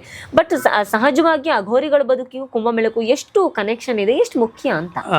ಏನಂತೆ ಅಂದ್ರೆ ಅಘೋರ ದೀಕ್ಷೆ ಕೊಡುವಂಥದ್ದು, ಅಂದ್ರೆ ಜೂನಿಯರ್ಗಳಿಗೂ ಹೊಸದಾಗಿ ಬಂದಿರುವಂತ ಶಿಷ್ಯರನ್ನ ಅಘೋರರನ್ನಾಗಿ ದೀಕ್ಷೆ ಕೊಡುವಂತ ಸಾಮಾನ್ಯ ಪ್ರಕ್ರಿಯೆಗಳೆಲ್ಲ ಏನಿದೆ ಕುಂಭಮೇಳದ ಹೊತ್ತಲ್ಲೇ ನಡೆಯುತ್ತೆ. ಅದರ ಜೊತೆಗೆ ಕುಂಭಮೇಳದ ಸಮಯ ಏನಿದೆ ಅದು ನೈಸರ್ಗಿಕವಾಗಿ ಅತ್ಯಂತ ಶಕ್ತಿಯುತವಾದಂತಹ ಒಂದು ಪ್ರಭಾವ ಬೀರುವಂತಹ ವಲಯಗಳಲ್ಲಿ ಕುಂಭಮೇಳಗಳನ್ನು ನಡೆಸ್ತಾರೆ. ಎಲ್ಲೆಲ್ಲೂ ಕುಂಭಮೇಳಗಳನ್ನು ಮಾಡೋದಿಲ್ಲ, ಮಾಡಬಾರ್ದು ಕೂಡ. ಅದು ವೈಜ್ಞಾನಿಕವಾಗಿ ಸೂರ್ಯನ ಚಲನೆ ಮತ್ತು ಭೂಮಿಯ ಚಲನೆ ಯಾವೊಂದು ಬಿಂದುವಿನಲ್ಲಿ ಬರ್ತದೆ ಅಲ್ಲಿ ಪ್ರಭಾವ ಬೀರುವಂತ ಈ ಇದರ ಕಿರಣಗಳ ಪ್ರಭಾವ ನಮ್ಮ ದೇಹದ ಮೇಲಾಗತ್ತೆ, ಆ ನೀರಿನಲ್ಲೂ ಶಕ್ತಿ ಇರುತ್ತೆ ಅನ್ನೋ ಕಾರಣಕ್ಕೆ ಅದು ಒಂದು ಕಾಲದಲ್ಲಿ ಅಷ್ಟು ವರ್ಷಗಳ ಮುಂಚೆಯಿಂದ ಕುಂಭಮೇಳ, ಮತ್ತೆ ಆ ಕುಂಭಮೇಳದ ಜಾಗಗಳಲ್ಲಿ ಮುಂಚೆ ಬರೀ ಬರ್ತಾ ಇದ್ದವರು ಸಾಧುಗಳು, ನಾಗಾ ಸಾಧುಗಳು, ಬಾಬಾಗಳು, ಅಘೋರಿಗಳು, ಇವರು ಮಾತ್ರ, ಜನರು ಹೋಗ್ತಾ ಇರಲಿಲ್ಲ. ಆಮೇಲೆ ಅದಕ್ಕೆ ಮುಹೂರ್ತಗಳಿರ್ತವೆ. ಅಂಥ ಸಂದರ್ಭದಲ್ಲಿ ಆ ಮುಹೂರ್ತದಲ್ಲಿ ಆ ಏನು ತ್ರಿವೇಣಿ ಸಂಗಮಗಳಿರ್ತವೆ, ಸಂಗಮದಲ್ಲಿ ಸ್ನಾನ ಮಾಡಿದರೆ ವಿಶೇಷ ಪ್ರಭಾವದ ಶಕ್ತಿ ದೇಹದ ಮೇಲೆ ಆಗುತ್ತೆ, ಮಾನಸಿಕ ಒಂದು ನಮ್ಮ ಸ್ಥಿತಿಗತಿಗಳ ಮೇಲೆ ಆಗುತ್ತೆ ಅನ್ನೋಂಥ ಒಂದು ನಂಬಿಕೆ. ಆ ನಂಬಿಕೆಗಿಂತನೂ ಅದು ವೈಜ್ಞಾನಿಕವಾದ ಚಿಂತನೆಗೆ ಸಿಕ್ಕಿರುವಂಥ ವಿಷಯಗಳು ಒಂದಷ್ಟವು. ನಮ್ಮ ಸಂಸ್ಕೃತಿಯಲ್ಲೂ ಹೌದು, ನಮ್ಮ ಇದರಲ್ಲೂ ಕೂಡ ಹೌದು, ನಂಬಿಕೆಗಳಲ್ಲೂ ಹೌದು. ಹಾಗೆ ಅದಕ್ಕೊಂದು ಧಾರ್ಮಿಕ ಟಚ್ ಕೂಡ ಇರೋದ್ರಿಂದ, ಯಾಕಂದ್ರೆ ಅದು ಇರುವಂಥ ಎಲ್ಲ ಮೇಳಗಳು ನಡೆಯುತ್ತಿರುವಂಥ ಎಲ್ಲ ಸಂಗಮಗಳು ಏನಿದಾವೆ ಅದೇ ರೀತಿ ಧಾರ್ಮಿಕವಾಗಿ ಕೆಲವು ಕ್ಷೇತ್ರಗಳಲ್ಲಿ ಮಾತ್ರ ನಡೀತವೆ. ಹಾಗಾಗಿ ಅವರು ವಿಶೇಷವಾಗಿ ಪಾಲ್ಗೊಳ್ತಾರೆ ಅದರಲ್ಲಿ. ಮತ್ತು ಅವತ್ತು ಮುಖ್ಯ ಏನಂದ್ರೆ ಎಲ್ಲೆಲ್ಲಿ ಇರ್ತಾರೋ ಎಲ್ಲ ಕಡೆಯಿಂದ ಅವ್ರ ಸಾಧುಗಳು ಭೇಟಿಯಾಗಕ್ಕೆ ಒಂದು ಅವಕಾಶ ಅವ್ರಿಗೊಂದು, ಅದೊಂದು ಸಂಗಮ, ಅವ್ರದ್ದು ಕೂಡ ಸಂಗಮವೇ, ಅವರೊಂದು ವ್ಯವಸ್ಥೆ ಮಾಡ್ಕೊಂಡಿರ್ತಾರೆ ಮತ್ತೆ ಮತ್ತೆ ಭೇಟಿ ಆಗೋದಕ್ಕೆ. ಸಾಮಾನ್ಯವಾಗಿ ಈಗ ನಾವೆಲ್ಲ ನಂಬ್ತೀವಿ ಸನಾತನ ಧರ್ಮದಲ್ಲಿ ಗಂಡು ಹೆಣ್ಣು ಅನ್ನುವ ಭೇದ ಇಲ್ಲ ಅಂತ. ಖಂಡಿತವಾಗ್ಲೂ ಬೇರೆ ಬೇರೆ ಆಚರಣೆಗಳಲ್ಲಿ ಹೆಣ್ಮಕ್ಳು ಹೊರಗಡೆ ಇರುವಂತದ್ದು ಅಥವಾ ಅದ್ರ ಸುತ್ತ ಒಂದು ಬೇರೆ ನಿಯಮಗಳನ್ನು ಹಾಕೊಂಡಿರುವಂತದ್ದು ಇರ್ಬೋದು. ಆದ್ರೆ ಒಂದು ಆಧ್ಯಾತ್ಮಿಕ ದೃಷ್ಟಿಯಲ್ಲಿ ನೋಡಿದಾಗ ಎಲ್ಲೂ ಹಿಂದೂ ಧರ್ಮ ಗಂಡು ಹೆಣ್ಣು ಬೇರೆ ಅಂತ ಎಲ್ಲೂ ಹೇಳೋದಿಲ್ಲ. ಆದ್ರೆ ಈ ಅಘೋರಿಗಳ ವಿಚಾರದಲ್ಲಿ ಹೇಗಿದೆ, ಹೆಣ್ಮಕ್ಳನ್ನ ನೋಡೋ ದೃಷ್ಟಿಕೋನ ಹೇಗಿದೆ? ಅಘೋರಿಗಳು ಹೆಣ್ಮಕ್ಳಾಗುವವರಿದಾರಾ ಹೇಗೆ ಅಂತ? ಇದರಲ್ಲಿ ಒಂದಷ್ಟು ನೀವು ಇತ್ತೀಚಿನ ದಿನಗಳಲ್ಲಿ ಯೂಟ್ಯೂಬ್ಗಳನ್ನು ಅಥವಾ ಈ ವಿಶೇಷವಾಗಿ ಕುಂಭಮೇಳಗಳ ಕೊನೆ ಇತ್ತೀಚಿನ 4-5 ಕುಂಭಮೇಳಗಳು ಏನು ನಡ್ಕೊಂಬಂದು, ಅರ್ಧ ಕುಂಭಮೇಳ, ಪೂರ್ಣ ಕುಂಭ ಅವೆಲ್ಲ ನಡೆದ್ವಲ್ಲ, ಇದನ್ನ ನೋಡಿದಾಗ ನಿಮ್ಗೆ ಗಮನಕ್ಕೆ ಬರುತ್ತೆ ಬಹಳಷ್ಟು ಹೆಣ್ಮಕ್ಳು ನಮ್ಮ ಅಘೋರಿಗಳ ವೇಷದಲ್ಲಿ ಬಹಳ ಮೆರವಣಿಗೆಗಳನ್ನು ಮಾಡ್ಕೊಂಡಿದ್ದಾರೆ. ನಾನು ಹಲವರನ್ನ ಬರ್ತಿದ್ದೀನಿ. ಅದರಲ್ಲಿ ನನ್ನ ಪುಸ್ತಕದಲ್ಲಿ ಒಂದು ವಿಶೇಷ ಚಾಪ್ಟರ್ ಇದೆ, ಮಹಿಳಾ ಅಘೋರಿಗಳು ಎಷ್ಟರ ಮಟ್ಟಿಗೆ ಇನ್ವಾಲ್ವ್ ಆಗ್ತಾರೆ, ಎಷ್ಟರ ಮಟ್ಟಿಗೆ ಇರ್ತಾರೆ, ಎಲ್ಲಿದ್ದಾರೆ, ಏನು ಮಾಡ್ತಾ ಇದ್ದಾರೆ, ಏನು ಸಾಧನೆ ಮಾಡ್ತಾ ಇದ್ದಾರೆ ಅಂತ ಅಂದ್ಬಿಟ್ಟು. 99% ನಾರ್ಮಲ್ ಇರೋ ಅಘೋರಿಗಳ ರೀತಿಯಲ್ಲಿ ಅವರು ಬದುಕ್ತಾ ಇಲ್ಲ. ಮಹಿಳಾ ಅಘೋರಿಗಳು ಹಾಗೆ ಬದುಕೋಕೆ ಸಾಧ್ಯನೂ ಇಲ್ಲ. ಆದರೆ ಆ ಒಂದು ವ್ಯವಸ್ಥೆಯಲ್ಲಿ ತಮ್ಮ ಒಂದು ಐಡೆಂಟಿಟಿ ತೋರ್ಸೋದಕ್ಕೋಸ್ಕರ ಇರ್ಬೋದು, ಅಥವಾ ನಾವು ಕೂಡ ಸಾಧನೆ ಮಾಡ್ತಾ ಇದ್ದೀವಿ ಅಂತದಕ್ಕೋಸ್ಕರ ಒಂದಷ್ಟು ಜನ ವೇಷ ಹಾಕೊಂಡು ಬರೋರಿದ್ದಾರೆ. ಬಹಳ ಕಡಿಮೆ ಜನ ಇದ್ದಾರೆ. ಇದ್ದವರು ಅಲ್ಲಿ ಇಲ್ಲಿ ದೇವಸ್ಥಾನಗಳಲ್ಲಿ ಅಲ್ಲಿ ಇಲ್ಲಿ ತಂಪಾಡಿಗೆ ಒಂದಷ್ಟು ಧ್ಯಾನ ಅದು ಇದು ಮಾಡ್ಕೊಂಡು ಬದುಕಿದ ಹೊರತಾಗಿ ಅವ್ರನ್ನ ಅಘೋರಿಗಳು, ಮಹಿಳಾ ಅಘೋರಿಗಳು ಅಂತೇಳಿ ಐಡೆಂಟಿಫೈ ಮಾಡುವಷ್ಟು ತಮ್ಮಂತವರು ಪ್ರೆಸೆಂಟ್ ಮಾಡ್ಕೊಳ್ತಾ ಇದ್ದಾರೆ. ಹೆಚ್ಚಿನ ಮಹಿಳೆಯರು ಮಾಡಿರೋದು ಇದನ್ನೇ ಹೊರತಾಗಿ ಸಾಧನೆಯ ದೃಷ್ಟಿಯಲ್ಲಿ ನಾನು ಏನನ್ನು ಗಮನಿಸಿಲ್ಲ. ಸಾಕಷ್ಟು ಜನರ ಭೇಟಿಯಾಗಿದ್ದೇನೆ, ಅವ್ರ ಜೊತೆ ಕೂತೆದ್ದು ಚರ್ಚೆಗಳನ್ನು ಮಾಡಿದ್ದೇನೆ, ಒಂದು ಚಾಪ್ಟರೇ ಮಾಡಿದ್ದೇನೆ ಆ ಪುಸ್ತಕದಲ್ಲಿ ಅದರ ಬಗ್ಗೆ. ನಾನು ವಿಶೇಷವಾಗಿ ಶವವನ್ನ ಇಟ್ಟುಕೊಂಡು ಅದನ್ನ ದೇವರ ಜೊತೆಗೆ ಸಂವಹನ ಮಾಡಿಸ್ತೇನೆ, ಅದು ಮಾತಾಡುತ್ತೆ ಅಂತ ಹೇಳೋ ರೀತಿ ನಮ್ಮ ಎದುರಿಗೆ ಶೋ ಕೊಡುವಂಥವ್ರನ್ನ ನೋಡಿದ್ದೇನೆ. ಅವರಿಗೆ ನಮ್ಮಂಥವ್ರನ್ನ ಪ್ರಶ್ನೆ ಮಾಡೋಂಥ ಕಂಡ್ರೆ ಆಗೋದಿಲ್ಲ ಅಂತ ಸಂದರ್ಭದಲ್ಲಿ ಕುತ್ಕೊಂಡು 2-2, 3-3, 4 ತಾಸು ಏನ್ ಮಾಡ್ತಾರೆ ಅಂತ ನೋಡಿದ್ದೇನೆ. ಆದ್ರೆ ಯಾವ ರೀತಿಯಲ್ಲೂ ಒಬ್ಬ ಸಹಜವಾಗಿ ನ್ಯಾಚುರಲ್ ಆಗಿರುವಂಥ ಅಘೋರಿಗೂ ಮಹಿಳಾ ಅಘೋರಿಗೂ ಇವರು ಕೂಡ ಮಹಿಳೆಯರು ಇದಾರ ಅಂತ ಕೇಳಿದ್ರೆ ಇದ್ದಾರೆ, ಫೋಟೋಗ್ರಾಫಿಗೆ ಮಾತ್ರ ಅಷ್ಟೇ. ಯಾಕಂದ್ರೆ ಹೆಚ್ಚಿನ ವಿಷಯ ನೀವು ರೀಲ್ಸ್ ಗಳಲ್ಲಿ ನೋಡಿರ್ತೀರಿ, ವಿವಿಧ ರೀತಿ ಡ್ರೆಸ್ ಗಳು ಹಾಕೊಂಡು ಈ ಸಲ ಬಹಳ ವಿಪರೀತ ಶೋಕಿಗಳನ್ನ ಮಾಡ್ಬಿಟ್ರು. ಅದು ಒಂದು ರೀತಿಯ ಅಡ್ವರ್ಟೈಸಿಂಗ್ ಪ್ರಾಪರ್ಟಿ ಆಗಿದೆ ಅಷ್ಟೇ. ಸೊ ಯಾರು ಆಧ್ಯಾತ್ಮಿಕ ಸಾಧನೆಗೆ ಅಘೋರಿಗಳು ಮಹಿಳೆಯರ ಆಯ್ಕೆ ಮಾಡ್ಕೊಂಡವ್ರು ಇದ್ದಾರೆ, ಆದ್ರೆ ಅವ್ರು ಯಾರು ಈ ರೀತಿ ಶೋಕಿ ಮಾಡೋರಿಲ್ಲ, ನಮಗೆ ತೋರಿಸ್ಕೊಳೋದು ಬಹಳ ಕಡಿಮೆ. ಆಮೇಲೆ ಈ ಸಹಜವಾಗಿ ಅಘೋರಿಗಳಿರುವಂತ ರಿಚುವಲ್ಸ್ ಅನ್ನ ಪಾಲಿಸ್ಕೊಂಡು ಅವ್ರು ಬದುಕಬೇಕು ಅಂದ್ರೆ ಇವ್ರ ಜೊತೆಗೆ ಅವ್ರು ಇರೋಕ್ಕೂ ಆಗೋದಿಲ್ಲ. ಯಾಕಂದ್ರೆ ಎಷ್ಟೇ ಅಘೋರಿಗಳಿರ್ಲಿ ಏನೇ ಇರಲಿ ನಮ್ಮ ಸಹಜವಾದಂಥ ಮನಸ್ಥಿತಿಯಿಂದ ಹೊರತಾದವ್ರು ಬಹಳ ಜನ ಇಲ್ಲ. ನಿಜ. ಇದ್ದವರು ಈ ರೀತಿ ಮಿಂಗಲ್ ಆಗೋದು ಇಲ್ಲ. ಹೌದು. ಸೊ ಅವರು ತಮ್ಮದೇ ಆದಂತ ಒಂದು ಸಾಧನೆಯಲ್ಲಿ ಇರ್ತಾರೆ. ಹಾಗಾಗಿ ಇವ್ರ ಹೆಚ್ಚಿನ ಅಂಶ ಏನಂದ್ರೆ ಮಠಗಳಲ್ಲಿ ಅಲ್ಲಿ ಇಲ್ಲಿ ಒಂದಿಷ್ಟು ಇದ್ದು ಸಾಧನೆ ಮಾಡ್ತಿರೋರು ಇದ್ದಾರೆ, ಬಟ್ ಬಹಳ ಸಂಖ್ಯೆ ನಗಣ್ಯ ಅದು. ನಗಣ್ಯ ಆಗಿ. ಸರ್, ಈಗ ನೀವು ಹಿಮಾಲಯ ಸೇರಿದಂತೆ ಸಾಕಷ್ಟು ಕಡೆ ಇವ್ರುಗಳ ಬೆನ್ನ ಹಿಂದೆ ಹೋಗಿ ವರ್ಷಾನುಗಟ್ಲೆ ಅಧ್ಯಯನ ಮಾಡಿರುವಂತವ್ರು. ಸೊ ಇಂಥ ಸಂದರ್ಭದಲ್ಲಿ ನಾಗ ಸಾಧುಗಳು, ಅಘೋರಿಗಳು ಇವ್ರುಗಳೆಲ್ಲರ ಬದುಕಿನ ಮೂಲಧ್ಯ ಏನು ಆಧ್ಯಾತ್ಮಿಕ ಸಾಧನೆ ಆಗೋದು ಅಂತ. ಸೊ ಇಷ್ಟೆಲ್ಲ ಓಡಾಡಿದಾಗ ಯಾರಾದ್ರೂ ಆಧ್ಯಾತ್ಮಿಕತೆಯ ತುತ್ತ ತುದಿಗೆ ಹೋಗಿರುವಂತಹ ಅಘೋರಿಗಳನ್ನ ನೀವು ಭೇಟಿ ಮಾಡಿದ್ದಿದ್ಯಾ? ಓ ಇವ್ರು ಜಿನೈನಪ್ಪ ಅಂತ ಎಷ್ಟೋ ಸಲ ನಮಗ್ ನೋಡೋ 100ರಲ್ಲಿ 99% ಜನ ಕೂಡ ಎಲ್ಲೋ ಒಂದ್ ಕಡೆ ಶೋ ಆಫ್ ಮಾಡ್ತಾ ಇರುವಾಗ, ಎಲ್ಲೋ ಒಂದ್ ಕಡೆ ಅವ್ರದ್ದೆಲ್ಲ ಅರ್ಥಹೀನ ಅಂತ ಅನ್ನಿಸ್ತಾ ಇರ್ಬೇಕಾದ್ರೆ ಇವ್ರೊಬ್ರು ಸರಿಯಾಗಿ ಮಾಡ್ತಿದ್ದಾರೆ ಅಂದ್ರೆ ಇದ್ರಲ್ಲಿ ಏನೋ ಒಂದಿದೆ ಅಂತ ನಿಮ್ಗೆ ಅನ್ಸಿದ್ದಿದ್ಯಾ? ಹೌದು. ನಮ್ಮ ಈ ಕೈಲಾಸ ಪರ್ವತ ಟ್ರೆಕ್ ಹೋಗ್ತಾರಲ್ಲ, ಅಂದ್ರೆ ಮಾನಸ ಸರೋವರ ಹತ್ರ ಹೋಗ್ತಿರ್ಬೇಕಾದ್ರೆ ಮಧ್ಯದಲ್ಲಿ ಆನಂದ ಆಶ್ರಮ ಅಂತ ಸಿಗುತ್ತೆ. ಆಮೇಲೆ ಇನ್ನೊಂದು ಭಗೀರಥ ಆಶ್ರಮ ಅಂತ ಒಂದಿದೆ ಕೇದಾರ್ನಾಥ್ ಇದರಲ್ಲಿ. ಈ ರೀತಿ ಕೆಲವು ಆಶ್ರಮಗಳಲ್ಲಿರುವಂತಹ ಅತ್ಯಂತ ಗಂಭೀರ ರೀತಿಯಲ್ಲಿ ಅಘೋರದ ಪ್ರಪಂಚದ ಒಂದು ಅಭ್ಯಾಸಕ್ಕೆ ತೊಡ್ಕೊಂಡಿರುವಂತಿದ್ದಾರೆ. ನೀವು ಅವ್ರನ್ನ ಭೇಟಿ ಮಾಡಿದ್ರೆ ಎಷ್ಟು ಅಂದ್ರೆ ಅವರ ಸಾತ್ವಿಕತೆಯಿಂದ ಅವರು ಎಷ್ಟು ನಿಮ್ಮನ್ನ ಗೆಲ್ತಾರೆ, ನಿಮ್ಮ ಮೇಲೆ ಪ್ರಭಾವ ಬೀರ್ತಾರೆ ಅಂದ್ರೆ, ಆನಂದಾಶ್ರಮದಲ್ಲಿ ಕನಿಷ್ಠ 1000 ಜನ ಇದ್ರು ಪಿನ್ ಡ್ರಾಪ್ ಸೈಲೆನ್ಸ್ ಇರುತ್ತೆ. ಶಾಂತಿ ನಿಶಬ್ದತೆ ಅನ್ನೋದನ್ನ ಹೇಗೆ ರೂಢಿಸ್ತಾರೆ ಅಂತಂದ್ರೆ ಆ ಬಾಬಾ ಅವ್ರ ಅವಶ್ಯಕತೆ ಹೇಳ್ತಾರೆ, ಸಂವಹನಕ್ಕೆ ಶಬ್ದಗಳ ಅವಶ್ಯಕತೆನೇ ಇಲ್ಲ ಅಂತ. ಅದು ನೀವು ಅವ್ರನ್ನ ಪ್ರತ್ಯಕ್ಷವಾಗಿ ಹೋಗಿ ಅವ್ರ ಎದುರಿಗೆ ಇದ್ದಾಗ ನೀವು ಸಹಜವಾಗಿ ನಾವು ಹೀಗೆ ತಲೆಬಾಗುವಂತ ಒಂದು ಸ್ಥಿತಿ ನಿರ್ಮಾಣ ಆಗುತ್ತೆ. ನಾನು ಎಷ್ಟೇ ಹೋಗಿ ಮಾತಾಡಿಸ್ತೇನೆ, ಅವ್ರನ್ನ ಇಂಟರ್ವ್ಯೂ ಮಾಡ್ತೇನೆ, ಇನ್ನೊಂದೇನು ಅನ್ಕೊಂಡ್ರೂ ಆಗೋದಿಲ್ಲ. ಸಹಜವಾಗಿ ಒಂದು ತಲೆಬಾಗುವಂಥ ಸ್ಥಿತಿ, ಅಂಥ ಒಂದು ಪ್ರಭಾವ ನಮ್ಮ ಮೇಲೆ ಬೀರುವಂಥ ಬಾಬಾಗಳಿದಾರಲ್ಲ, ಅಲ್ಲಿ ನಮಗೆ ಗೊತ್ತಾಗುತ್ತೆ ನಿಜವಾಗ್ಲೂ ಏನೇನು ಸಾಧನೆ ಇನ್ನೂ ಮಾಡಿರ್ಬೋದು ಅಂತ. ಅವ್ರು ಹೇಳ್ಕೊಳ್ಳೋದೇ ಇಲ್ಲ ಏನನ್ನು. ಅಂಥ ಒಂದಷ್ಟು ಜನಗಳಿದ್ದಾರೆ. ನನಗೆ ಅದ್ಭುತವಾದಂಥ, ನಾನು ಆ ಪುಸ್ತಕದಲ್ಲಿ ಮೊದಲ ಚಾಪ್ಟರ್ ಬರೆದಿದ್ದೀನಿ. ಅವರು ಕೆಲವು ಈ ನಾವು ಇಂಗ್ಲೀಷಲ್ಲಿ ಕ್ಲಿಯರ್ ವಾಯ್ನ್ಸ್ ಅಂತ ಹೇಳ್ತೀವಿ, ಮನುಷ್ಯ ದೈಹಿಕವಾಗಿ ಅಲ್ಲೇ ಇರ್ತಾನೆ, ಮಾನಸಿಕವಾಗಿ ಚಲನೆಯನ್ನು ಮಾಡುವಂಥ ಒಂದು ಇದನ್ನು ನಾವು ನಮ್ಮ ಯೋಗಗಳಲ್ಲಿ ಅಲ್ಲಿ ಇಲ್ಲಿ ಓದ್ತೀವಲ್ಲ, ಅದನ್ನ ಕೆಲವರು ಸಾಧಿಸ್ಕೊಂಡ್ರು. ನನ್ನ ಮೊಟ್ಟ ಮೊದಲ ಅನುಭವ ಅಂಥದ್ದೇ. ನಾನು ಸುಮಾರು 1.5 ಕಿಲೋಮೀಟರ್ ದೂರದಲ್ಲಿದ್ದರೂ ಕೂಡ ನಾನು ಎಲ್ಲಿದ್ದೆ, ಏನ್ ಮಾಡ್ತಾ ಇದ್ದೆ ಅಂತ ಅನ್ನೋದನ್ನ ಅಲ್ಲಿಂದ ಗಮನಿಸಬಹುದಾದಂಥ ಒಂದು ಶಕ್ತಿ ಇದೆಯಲ್ಲ, ಇಂಥದನ್ನ ಬಹಳ ಕಡಿಮೆ ಜನ ರೂಢಿಸ್ಕೊಂಡಂಥವ್ರು ಇದ್ದಾರೆ. ಅವರು ಹೊರಗಡೆ ಜಗತ್ತಿಗೆ ತಮ್ಮನ್ನ ಆ ಶಕ್ತಿ ನಾನು ಮಾಡಿದ್ದೇನೆ, ನಾನು ಗೆದ್ದಿದ್ದೇನೆ ಅದನ್ನ ತೋರಿಸ್ಕೊಳ್ಳೋದೇ ಇಲ್ಲ ಅವರು. ನಮ್ಮ ಅನುಭವಕ್ಕೆ ಬಹಳ ಅಪರೂಪಕ್ಕೆ ಸಿಕ್ಕಂತ ಒಂದು ಕೆಲವು ವಿಷಯಗಳಿವು. ಆಶ್ರಮಗಳೆಲ್ಲರೂ ಬಾಬಾರು ಸಾವಿರಾರು ಜನ ಬಂದಿರ್ತಾರೆ, ಭಕ್ತರು ಸಾವಿರಾರು ಜನ. ನಾವು ಹೋಗಿರ್ತೇವೆ, ಮಾತಾಡ್ಬೇಕು, ಅವ್ರ ಹತ್ರ ಕೂತ್ಕೊಂಡಿರ್ತೀವಿ, ನಿಶಬ್ದತೆಯಿಂದಾನೇ ಸಂವಹನ ಮಾಡ್ತಾರೆ ಆ ಮನುಷ್ಯ ಅಂತಂದ್ರೆ ಅವರು ಎಷ್ಟು ಹಿಡಿತ ಸಾಧಿಸ್ತಾರಂದ್ರೆ ನಮ್ಮ ಮೇಲೆ, ಅದು ಬರಹಗಳಲ್ಲಿ ಬಹಳ ಕಷ್ಟ. ನಾನು ಆದಷ್ಟು ಪ್ರಯತ್ನ ಪಟ್ಟಿದ್ದೇನೆ ಪುಸ್ತಕದಲ್ಲಿ ಹೇಳೋದಕ್ಕೆ. ಹೌದು, ಹೇಗೆ ನನಗೆ ಅನುಭವಕ್ಕೆ ತರ್ತಾರೆ ಅವರು ಅಂತ ಅಂದ್ಬಿಟ್ಟು.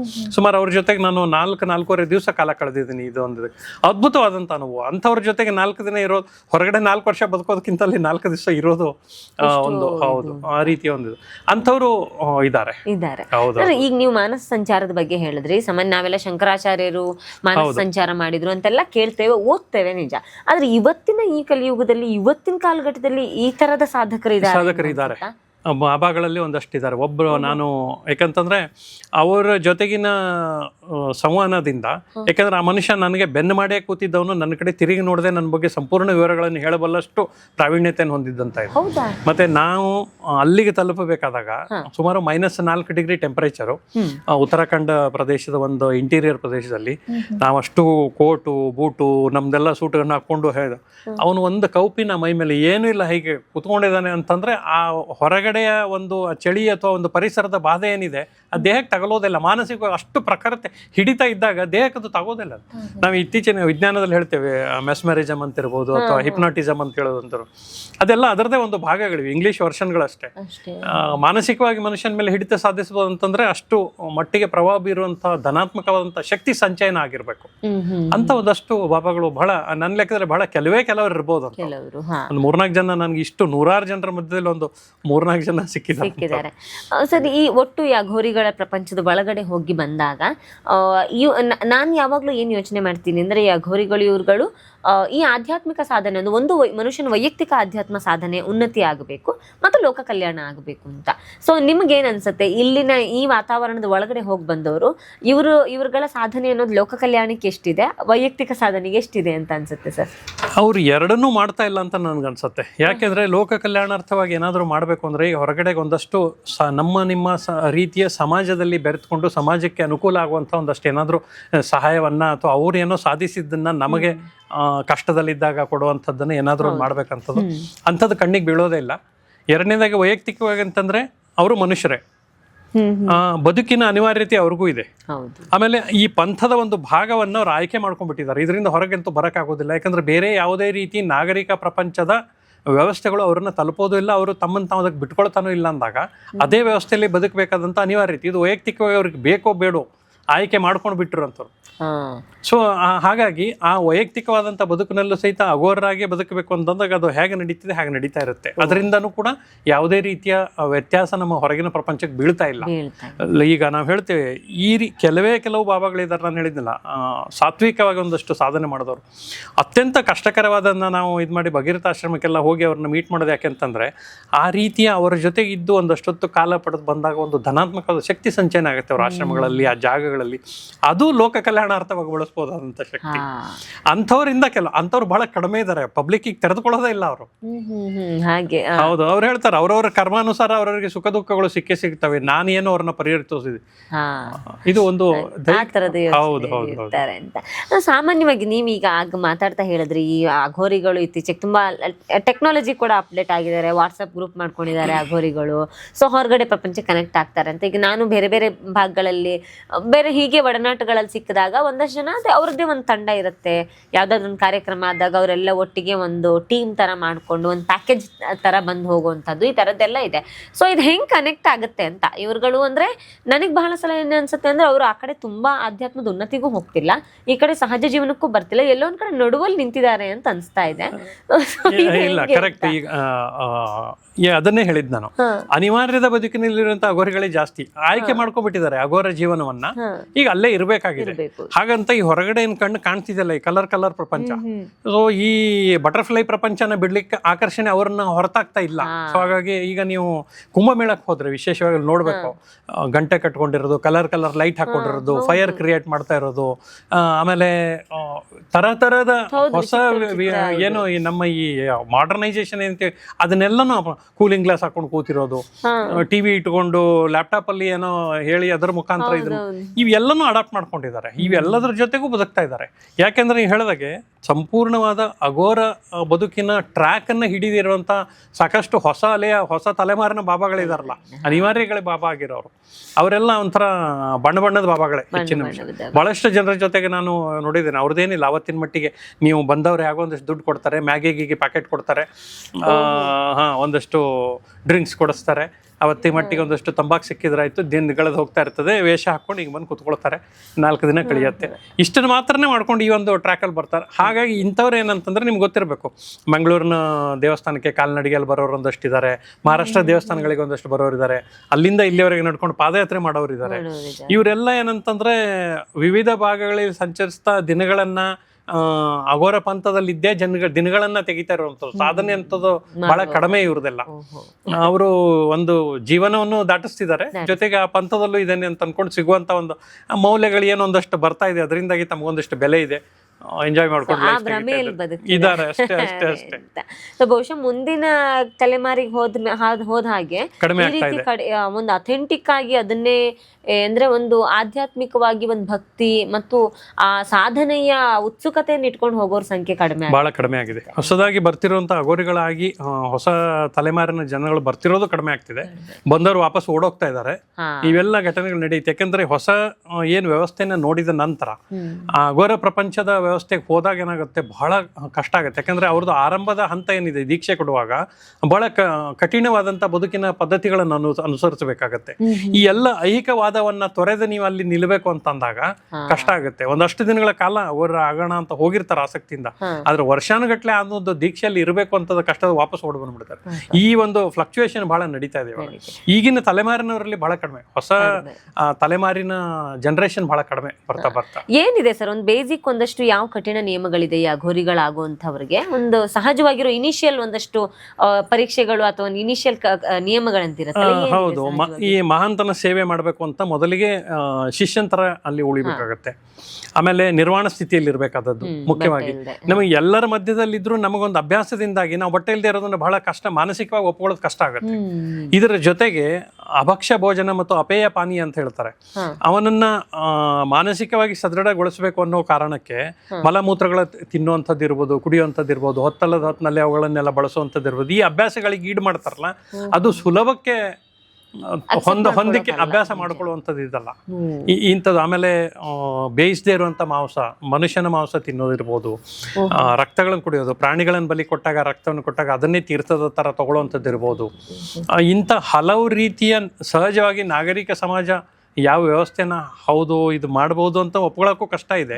ಅದನ್ನು ಆಲ್ರೆಡಿ ಅವ್ರು ಬದುಕ್ತಾ ಇರುವಾಗ ಹೊಸ ಒಬ್ಬನಿಗೆ ಅದನ್ನ ಪ್ರಾಕ್ಟೀಸ್ ಮಾಡಿಸ್ಬೇಕು ಅಂದ್ರೆ ಬಹಳ ಕಷ್ಟ ಆಗುತ್ತೆ. ಆ ಅಭ್ಯಾಸದಿಂದಾಗಿ ಅರ್ಥ ಈಚೆ ಬರ್ತಾರೆ. ಕೆಲವರಿಗೆ ಏನಂತಂದ್ರೆ ಇಲ್ಲ ಅಗೋರ್ನಾಗಿ ನಾನು ಹೀಗೆ ಮಾಡ್ಲೇಬೇಕು ಅನ್ನೋ ಒಂದಷ್ಟು ಇಟ್ಕೊಂಡಿರ್ತಾರೆ. ಅಂಥವ್ರು ನನ್ನ ಲೆಕ್ಕದಲ್ಲಿ 1000ದಲ್ಲಿ ಒಬ್ರು ಉಳಿತಾ ಇಲ್ಲ ಇವಾಗ. ಓಹೋ, ಬಟ್ ಸಿಗ್ತಾರ ಸರ್ ಈಗಲೂ ಶವ ಭಕ್ಷಣೆ ಮಾಡುವವರು? ಸೊ ಹೇಗೆ ಅವರು ನಿಜವಾಗ್ಲೂ ಸಾಧನೆ ಮಾಡ್ತಾ ಇರುವವರು ಅಥವಾ ಅವರು ಈ ಶೋ ಆಫ್ ಇದ್ರಲ್ಲಿ ಇರೋ? ಇಲ್ಲ, ಈಗ ನೀವು ಇದರಲ್ಲೂ 2 ತರ ಇದೆ. ನಿಜವಾಗ್ಲೂ ಮಾಡ್ತಿರೋಂಥ ಒಂದಷ್ಟು ಜನ ಅದನ್ನ ಮಾಡ್ತಾ ಇದಾರೆ, ಆದ್ರೂ ಅನಿವಾರ್ಯವಾಗಿ ಮಾಡ್ತಿರೋರು ಕೆಲವು ಜನ. ಇನ್ನು ಕೆಲವರು ಈಗ ನೀವು ವಿಡಿಯೋ ಶೂಟಿಂಗ್ ಮಾಡ್ತೀರಿ, ದುಡ್ಡು ಕೊಡ್ತೀರಿ ಅಂತ ಗೊತ್ತಾದ್ರೆ ಶವಭಕ್ಷಣೆ ಮಾಡೋರು ಇದ್ದಾರೆ. ಅಂತ ಸ್ಯಾಂಪಲ್ಗಳು ಇದ್ದಾರೆ ಬೇಕಷ್ಟು. ಆ ರೀತಿಗೆ ಬಂದ್ಬಿಟ್ಟಿದ್ದಾರೆ ಎಲ್ಲ. ಈ ಐಹಿಕ ಪ್ರಲೋಭನೆಗಳು ಅಂತ ಏನಿದೆ ಅದು ಅವರನ್ನು ಬಿಟ್ಟಿಲ್ಲ ಇವಾಗ. ಅದು ಸುಲಭವಾಗಿ ಹೌದು. ಈಗ ಮತ್ತೆ ದುಡ್ಡಿಗಾಗಿ ಶೋಗಳನ್ನು ಕೊಡ್ತಿರುವಂತ ಬಹಳಷ್ಟು ಜನ ಅಗೋರಿಗಳು ಏನಿದ್ದಾರೆ ಅವ್ರು ಮಾಡ್ತಿರುವಂತ ದೈಹಿಕ ವ್ಯಾಯಾಮಗಳಿವು ನಥಿಂಗ್ ಬಟ್ ಈ ಒಬ್ಬ ಇನ್ನೊಬ್ಬನ ಹೊತ್ಕೊಳ್ಳೋದು. ಇದರಿಂದ ಏನು ಉಪಯೋಗ ಆಗುತ್ತೆ ಅಂತ. ಈಗ ಸಹಜವಾಗಿ ಒಬ್ಬ ಅಗೋರಿ ಏನ್ ಮಾಡ್ತಾನೆ ಅಂತಂದ್ರೆ ತನ್ನ ಲಿಂಗದೊಳಗೆ ಈ ಚಾಕುವನ್ನು ತೂರಿಸ್ಕೊಳ್ಳುವಂಥದ್ದು ಇರ್ಬೋದು. ಈ ತರ ವಿಪರೀತ ಹಿಂಸಾತ್ಮಕವಾದಂತಹ ಒಂದು ಕ್ರಿಯೆಗಳೇನಿದೆ, ನಾನು ಅದನ್ನೇ ಕೇಳೋದು. ಮನುಷ್ಯ ಸಹಜವಾದಂಥ ಈ ಕ್ರಿಯೆಗಳನ್ನು ಮಾಡೋದ್ರಿಂದ, ಸಹಜವಲ್ಲದ ಕ್ರಿಯೆಗಳನ್ನು ಏನ್ ಸಾಧನೆ ಮಾಡ್ದಂಗಾಗುತ್ತೆ? ಜನ ದುಡ್ಡು ಹಾಕ್ತಾರೆ, ಜನರಿಗೆ ತೋರಿಸ್ತೀರಿ, ದುಡ್ಡು ತಗೊಂಡೋಗಿ ನೀವು ಬದುಕ್ತಿದ್ರಿ. ಇದರಲ್ಲಿ ಅಘೋರ ಪಂಥದ ಸಾಧನೆಗಳು ಏನ್ ಬರ್ತವೆ? ಇಂಥ ಸಂದರ್ಭದಲ್ಲೇ ದಾಳಿಗಳಾಗೋದು ನಮ್ಮ ಅಲ್ವಾ. ಈ ಶವ ಸಂಭೋಗ ಅನ್ನೋದು ಏನಕ್ಕೆ ಸರಿ? ಇದ್ರ ಹಿಂದೆ ಅವ್ರೇನೋ ಲಾಜಿಕಲ್ ಕಾರಣ ಇದೆ. ಈಗ ಶವ ತಿಂತಾರೆ, ಸರಿಯಪ್ಪ ಹಸಿವಾಗಿದೆ, ಬೇರೆ ಎಲ್ಲೋ ಆಹಾರ ಉಡ್ಕೊಂಡು ಹೋಗೋದು ಸಮಯ ವ್ಯರ್ಥ ಅಂತ ಅನ್ಕೊಂಡು ಸಾಧನೆಗೋಸ್ಕರ ತಿಂತಾರೆ ಅಂತ ಅನ್ಕೊಳ್ಳೋಣ.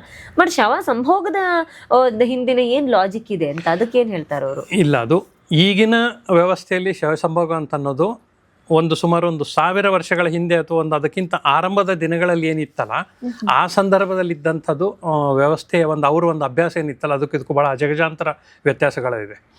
ಒಂದು ಕಾಲದಲ್ಲಿ ಏನಿತ್ತು ಅಂತಂದ್ರೆ ಅವರ ನಂಬಿಕೆಯಲ್ಲಿ ಯಾರಾದರೂ ಕನ್ಯೆ ತೀರಿ ಹೋದಾಗ ಅವಳನ್ನು ಹುಗಿದ್ರೆ ಇಷ್ಟು ದಿನದೊಳಗೆ ತಗೊಂಬಂದು ಅವಳನ್ನು ಬಲಿ ಕೊಡೋ ಮುಂಚೆ ಸಂಭೋಗ ಮಾಡಿ ಆ ಒಂದು ಕ್ಷೇತ್ರನ ತೆಗೆದುಬಿಟ್ಟು, ಅಂದ್ರೆ ಅದರಲ್ಲಿ ವೀರ್ಯ ಇದನ್ನಾದಾಗ ಸ್ಖಲನ ಆದಾಗ ಆ ಕ್ಷೇತ್ರದ ಜೊತೆ ನಡೆಯುವಂಥ ಸಂಯೋಗದಿಂದ ಏನಂದ್ರೆ ಎಷ್ಟು ಜೀವ ಉತ್ಪನ್ನ ಆಗಕ್ಕೆ ಸಾಧ್ಯ ಇತ್ತಲ್ಲ ಅಷ್ಟನ್ನೇ ಏಕಕಾಲಕ್ಕೆ ಬಲಿ ಕೊಡೋದು ಅಂತ ನಂಬಿಕೆ ಇಟ್ಕೊಂಡಿದ್ರು. ಮನುಷ್ಯ ಬಲಿ ಸಾಧ್ಯ ಇಲ್ಲ ಅಂದಾಗ ಈ ಸಾಂಕೇತಿಕವಾಗಿ ಇದನ್ನ ಮಾಡೋ ಸಲುವಾಗಿ ಶವ ಸಂಭೋಗವನ್ನು ಅಭ್ಯಾಸ ಮಾಡ್ಕೊಂಡಿದ್ದಿದೆ. ಇದನ್ನ ಮಾಡೋ ಸಲುವಾಗಿ ಏನ್ ಮಾಡ್ತಾ ಇದ್ರು ಅಂದ್ರೆ ಶವಗಳನ್ನೇ ತಂದು ಕೊಡುವಂತ ಏಜೆಂಟ್ರು ಅವಾಗ್ಲೂ ಇದ್ರು, ಈಗ್ಲೂ ಇದ್ದಾರೆ ಅವರಿಗೆ ಇಂತಲ್ಲಿದೆ ಅಂತೇಳಿ. ಹಾಗಾಗಿ ಹೆಚ್ಚಿನ ಅಂಶ ಆ ಏರಿಯಾಗಳ ಸುತ್ತಮುತ್ತ ಶವಗಳನ್ನು ಹೂಳುವಾಗ ಏನ್ ಮಾಡುತ್ತೆ ಅಂದ್ರೆ 3 ದಿನ 6 ದಿನ ಕಾಯುವಂತ ವ್ಯವಸ್ಥೆ ಜಾರಿಯಲ್ಲಿದೆ. ಇಲ್ಲಾಂದ್ರೆ ಕದ್ದು ಎತ್ಕೊಂಡ್ಬಂದ್ ಬಿಡ್ತಾರೆ ಹುಗ್ದಿರೋದನ್ನ ತೆಗೆದು ಮಹಿಳೆಯರ ಶವಗಳನ್ನ ಅಂತ. ಇದು ಒಂದು ಕಾಲದಲ್ಲಿ ಇತ್ತು, ಈ ರೀತಿ ಅದನ್ನು ಕೊಡ್ಬೇಕು. ಬರ್ತಾ ಏನಾಗಿದೆ ಅಂತಂದ್ರೆ ಇತ್ತೀಚಿನ ವರ್ಷಗಳಲ್ಲಿ ನನ್ನ ಲೆಕ್ಕದಲ್ಲಿ ಕಳೆದ 10 ವರ್ಷಗಳಲ್ಲಿ ಅಥವಾ ಒಂದೂವರೆ ದಶಕಗಳ ಅವಧಿಯಲ್ಲಿ ಬಹಳ ಕಡಿಮೆ ಈ ಇದು ನಡೆದಿದೆ ಅಂತ ಹೇಳ್ಬೋದು. ಈ ಒಂದು ಘಟನೆಗೋಸ್ಕರ ಸುಮಾರು ನಾನು 6 ವರ್ಷ ಕಾದಿದ್ದೀನಿ. 2014ರಿಂದ 2019 ಪ್ರತಿ ಸಲ ಹೋಗಿ ವಾಪಸ್ ಬಂದಿದ್ದೀನಿ. ನಾನು ಎಂಟ್ರಿ ಸಿಗಿದೆ ಇಂಥದ್ದು ನೋಡೋಕ್ಕೆ. 2019ರಲ್ಲಿ ಆ ಘಟನೆಗೆ ನಾನು ಪ್ರತ್ಯಕ್ಷದರ್ಶಿ ಆದಮೇಲೆ ನಂತರ ಈ ಪುಸ್ತಕ ಮಾಡಿದೆ. ಇಲ್ಲದಿದ್ರೆ ಪುಸ್ತಕ 2015ರಲ್ಲೇ ಬರೀಬೇಕಿತ್ತು ಇದು ನಾನು. ಅದು ಏನು ಅಂತಂದ್ರೆ ಅತ್ಯಂತ ಹೀನಾಯವಾದಂಥ ಮತ್ತು ನಮಗೆ ಸಹಜವಾಗಿ ಬಹಳ ಹೇವರಿಕೆಯನ್ನು ಉಂಟು ಮಾಡುವಂಥ ಇದನ್ನದು ನಮ್ಗೆ ಒಂದು ಚಾಪ್ಟರೇ ಬರೆದಿದೆ ನಾನದು. ಸ್ವತಃ ಅದರ ಜೊತೆಗೆ ನಿಂತು ಪಾಲ್ಗೊಂಡು ಕೇವಲ ನನ್ನಿಂದ 6 ಅಡಿ ದೂರದಲ್ಲಿ ಆ ಘಟನೆ ನಡೀತಿದ್ದಾಗ ನನ್ನನ್ನು ಕರ್ಕೊಂಡೋದಂಥ ನನ್ನ ಮೀಡಿಯೇಟರ್ ವಾಮಿಟ್ ಮಾಡ್ಕೊಂಡ್ಬಿಡುವಂಥ ಸನ್ನಿವೇಶ ಅದು. ಯಾಕಂತಂದ್ರೆ ರಕ್ತನ ತೆಗಿತಾರೆ, ನಂತರ ಆ ಭಾಗವನ್ನು ಕತ್ತರಿಸಿ ಅದು ವೀರ್ಯಸ್ಕಲನ ಆದ ಭಾಗವನ್ನು ತಗೊಂಡು ಸಂಭೋಗ ಮಾಡಿದ ನಂತರ ತಗೊಂಡೋಗಿ ಅದನ್ನು ಬಲಿ ಕೊಡ್ತಾರೆ. ಆ ದೇಹನ ಬಲಿ ಕೊಟ್ಟು ಅದರ ಮಾಂಸನ್ನೇ ತೆಗೆದು ಅವತ್ತು ಇದು ಮಾಡ್ತಾರೆ. ಆಮೇಲೆ ಅವತ್ತಷ್ಟು ಪ್ರಕ್ರಿಯೆ ಒಂದು ರಾತ್ರಿಯಲ್ಲಿ ನಡಿಬೇಕು. ಆಮೇಲೆ ಸ್ಕಲ್ಲನ್ನು ಸುಟ್ಟ ಮೇಲೆ ಅದನ್ನು ಪಾತ್ರೆ ಮಾಡ್ಕೊಳ್ಳೋ ಸಲುವಾಗಿ ಅಲ್ಲೇ ಮುಂಡಾನ ಬೇರ್ಪಡಿಸಿ ಅದನ್ನು ಕ್ಲೀನ್ ಮಾಡಿ ಇಟ್ಕೊಳ್ತಾರೆ. ಈ ರೀತಿ ಹಲವು ಹಂತಗಳಲ್ಲಿ ಅದು ನಡೆಯತ್ತಲ್ಲ, ಅದನ್ನ ಬಹಳ ಕಷ್ಟ ಇದೆ. ಅದನ್ನ ನೋಡೋದಕ್ಕೆ ಕಷ್ಟ ಆಗತ್ತೆ. ಇದು 2 ದಿವಸ ಒಂಥರ ಮೂಗು ಮೈಗಳಲ್ಲೆಲ್ಲ ನನಗೊಂಥರ ಅದ್ರದ್ದು ವಾಸನೆ ಇನ್ನೂ ಅಡರ್ದಂಗೆ ಇತ್ತು. ನಾನು ಹೊರಗಡೆ ಬಂದ ನಂತರನು ಅಷ್ಟು ವಿಪರೀತವಾದಂತ ಇದನ್ನಾಗತ್ತೆ. ಸಾಕಷ್ಟು ಕಾಲಾವಧಿಯಲ್ಲಿ ಇದ್ದಿದ್ರಿಂದ ಅವ್ರ ಜೊತೆಗೆ ಸಹಜವಾಗಿ ಸುಲಭವಾಗಿ ಅದೊಂದು ಅವಕಾಶ ಸಿಕ್ತು. ಹೌದು, ನೋಡೋದಕ್ಕೆ. ಬಟ್ ಇತ್ತೀಚಿನ ದಿನಗಳಲ್ಲಿ ಬಹಳ ಅದು ಏನಂತಂದ್ರೆ ಕೆಲವರು ಇದಾರೆ ಈಗಲೂ ಅದನ್ನ ಮಾಡಿ ನಿಮಗೆ ತೋರಿಸ್ಬೇಕು, ವಿಡಿಯೋನ ಮಾಡ್ಕೊಳ್ಬೇಕು ಅಂದ್ರೆ ಇಷ್ಟು ದುಡ್ಡಾಗತ್ತೆ ಅಂತ ಪ್ರಪೋಸಲ್ ಕೊಡುವಂತರಿದ್ರೆ ಅದಕ್ಕೆ ಮೀಡಿಯೇಟರ್ಗಳು ಇದ್ದಾರೆ. ಅಷ್ಟು ದುಡ್ಡು ಕೊಟ್ರೆ ಅದನ್ನ ಮಾಡಿ ತೋರಿಸುವಂತವ್ರು ಇದ್ದಾರೆ ಶವಗಳ ಜೊತೆಗೆ. ಇದು ಹೊಸ ತಲೆಮಾರಿನ ಅಘೋರಿಗಳ ಕಥೆಗಳಿದು. ಎಸ್, ನಾನಂತೂ ಬಹಳ ಸ್ಪಷ್ಟವಾಗಿ ಹೇಳ್ತೀನಿ, ಇದು ಅಘೋರಿಗಳ ಪ್ರಪಂಚ ಹೇಗ್ ನಡೆಯುತ್ತೆ ಅನ್ನೋದನ್ನ ಪ್ರತ್ಯಕ್ಷವಾಗಿ ಅವ್ರು ನೋಡಿದವರು. ಸೊ ಅದನ್ನ ಅದನ್ನ ನೋಡಿರುವ ಕಾರಣಕ್ಕೆ ಅವರ ಅನುಭವವನ್ನ ಮಾತ್ರ ಅವ್ರು ಹೇಳ್ತಾ ಇದ್ದಾರೆ. ದಯವಿಟ್ಟು ಇದನ್ನ ಯಾರು ಕೂಡ ಬಹಳ ಗಂಭೀರವಾಗಿ ತಗೊಳ್ಬಾರ್ದು. ಮತ್ತಿದು ಮನುಷ್ಯ ಸಹಜ ಬದುಕಿಗೆ ಸಂಬಂಧಪಟ್ಟಂತ ಘಟನೆ ಖಂಡಿತವಾಗ್ಲೂ ಅಲ್ಲ. ಮತ್ತು ಇದೇ ಹಿಂದೂ ಧರ್ಮದ ಆಚರಣೆಯೇ ಇದು ಅಂತ ನಾವು ಖಂಡಿತವಾಗ್ಲೂ ಹೇಳೋದಿಲ್ಲ. ವಿಶಾಲವಾಗಿರುವ ಸನಾತನ ಹಿಂದೂ ಧರ್ಮದಲ್ಲಿ ಬೇರೆ ಬೇರೆ ಆಚರಣೆಗಳು, ಬೇರೆ ಬೇರೆ ಸಂಸ್ಕೃತಿಗಳು ಬೇರೆ ಬೇರೆ ಎದ್ದಿದೆ. ಭಗವಂತನನ್ನ ಸೇರೋದಕ್ಕೆ ಸಾವಿರಾರು ದಾರಿಗಳನ್ನ ಸನಾತನ ಧರ್ಮ ಕಂಡುಕೊಂಡಿದೆ. ಅದ್ರಲ್ಲಿ ಒಂದಷ್ಟು ವರ್ಗ ಈ ದಾರಿಯನ್ನು ಕಂಡುಕೊಂಡಿದೆ. ಕ್ರಮೇಣ ಕಾಲಾನುಘಟ್ಟಕ್ಕೆ ತಕ್ಕ ಹಾಗೆ ಒಂದಷ್ಟು ಪರಿವರ್ತನೆಗಳಾಗಿ ಅದರಲ್ಲಿ ಒಂದಷ್ಟು ವಿಕೃತಿಗಳು ಸೇರ್ಕೊಂಡಿದ್ದಿದೆ. ಅದು ಮನುಷ್ಯ ಸೇರಿಸಿದ್ದೇ ಹೊರತು ಖಂಡಿತವಾಗ್ಲೂ ಧರ್ಮದಿಂದ ಬಂದಿದ್ದಲ್ಲ. ಮೂಲ ಸನಾತನ ಧರ್ಮ ಯಾವತ್ತೂ ಇಂಥದ್ದನ್ನು ಹೇಳಿಲ್ಲ. ಬೇರೆ ಬೇರೆ ಕಾರಣಗಳಿಗೆ ಇಂಥ ಒಂದಷ್ಟು ಪ್ರಕ್ರಿಯೆಗಳು ಯಾರ್ಯಾರದ್ದು ಮುಖಾಂತರ ಸೇರ್ಕೊಳ್ತಾ ಹೋಯ್ತಷ್ಟೇ. ಅದು ಒಂಚೂರು ಪರಿವರ್ತನೆ ಆಗ್ತಾ ಹೋಯ್ತು. ಇದಕ್ಕೆಲ್ಲ ಮನುಷ್ಯ ಕಾರಣನೇ ಹೊರತು ಖಂಡಿತ ಹಿಂದೂ ಧರ್ಮ ಯಾವತ್ತೂ ಈ ರೀತಿಯ ವಿಕೃತಿಯನ್ನ ಯಾವತ್ತಿಗೂ ಕೂಡ ಹೇಳಿಲ್ಲ. ಎಲ್ಲಿಯೂ ಅದ್ರ ಬಗ್ಗೆ ಉಲ್ಲೇಖಗಳಿಲ್ಲ. ಈಗ ಅಘೋರಿಗಳು ಏನ್ ಆಚರಣೆ ಮಾಡ್ತಿದ್ದಾರೆ ಇದನ್ನ ವೇದಶಾಸ್ತ್ರಗಳು ಒಪ್ತದ ಕೇಳಿದ್ರೆ ಖಂಡಿತವಾಗ್ಲೂ ಇಲ್ಲ. ಇದನ್ನ ಬಹಳ ಮಂದಿ ಹಿಂದೂ ಧರ್ಮವನ್ನ ವಿರೋಧ ಮಾಡೋದಕ್ಕೆ ಬಳಸ್ಕೊಳ್ತಾರೆ, ಹಿಂದೂ ಧರ್ಮವನ್ನ ಅವಹೇಳನ ಮಾಡೋದಕ್ಕೆ ಬಳಸ್ಕೊಳ್ಬಹುದು. ಅದಕ್ಕೋಸ್ಕರ ನಾವು ಇದನ್ನ ಹೇಳ್ತೇವೆ. ಸೊ ಇದು ಅಘೋರಿಗಳ ಲೋಕ ಹಿಂಗಿದೆ, ಕಾಲಕ್ರಮೇಣ ಹಿಂಗ್ ಪರಿವರ್ತನೆ ಆಯ್ತು ಅನ್ನೋದನ್ನ ಹೇಳೋದಕ್ಕೋಸ್ಕರ ನಾವು ಈ ಎಪಿಸೋಡನ್ನ ಮಾಡಿರುವಂತದ್ದು.